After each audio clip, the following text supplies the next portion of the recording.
Hi everyone, it's me, Lubna. Today is Sunday, November 3rd, 2024. This video is dedicated to my beloved, and the topic of this video is going to be about one's relationship with oneself. And this relationship is completely unique in that, unlike any relationship that a person can have with another person, one cannot escape from oneself. Meaning that one must remain with oneself, whether one likes it or not, through thick and thin. And I'll talk more about this topic after I share a poem from this pocketbook of inspirational verse. And the poem that I wanted to share from this book today is titled Solitude by Ella Wheeler Wilcox. So I'll show you the poem in case you'd like to read it for yourself. And now I'll read it aloud to you. Here it goes. Solitude by Ella Wheeler Wilcox. Laugh and the world laughs with you. Weep and you weep alone. For the sad old earth must borrow its mirth, but has trouble enough of its own. Sing and the hills will answer. Sigh, it is lost on the air. The echoes bound to a joyful sound, but shrink from voicing care. Rejoice and men will seek you. Grieve and they turn and go. They want full measure of all your pleasure, but they do not want your woe. Be glad and your friends are many. Be sad and you lose them all. There are none to decline your nectared wine, but alone you must drink life's gall. Feast and your halls are crowded. Fast and the world goes by. Succeed and give and it helps you live, but no man can help you die. There is room in the halls of pleasure for a long and lordly train, but one by one we must all file on through the narrow aisles of pain. So that is the poem Solitude by Ella Wheeler Wilcox. And while I read this poem this morning, I thought about how true it is that all of us ultimately go through all of the hardships in our lives alone, even though there are people who are with us along the way and who help us along the way. For example, I have my mother who has helped me a lot through a lot of things in my life.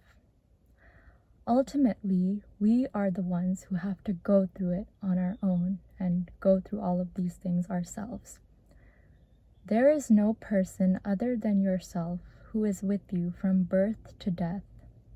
No person is constantly with you because no person is experiencing life through your eyes except for yourself. And in my life, I have had several moments in which I've become aware of how special this relationship that I have with myself is. And this realization has come in moments during which I was going through tremendous hardships or just feeling very alone. And for example, one time when I was flying back from California to Arizona, and I was studying very hard during that entire flight because I had to take a remediation exam for my first year medical school spring anatomy course. And I remember the whole time while I was back home in California for a week, as well as during that flight back to Arizona, I was studying so hard for that remediation exam, and I was scared to death of failing it.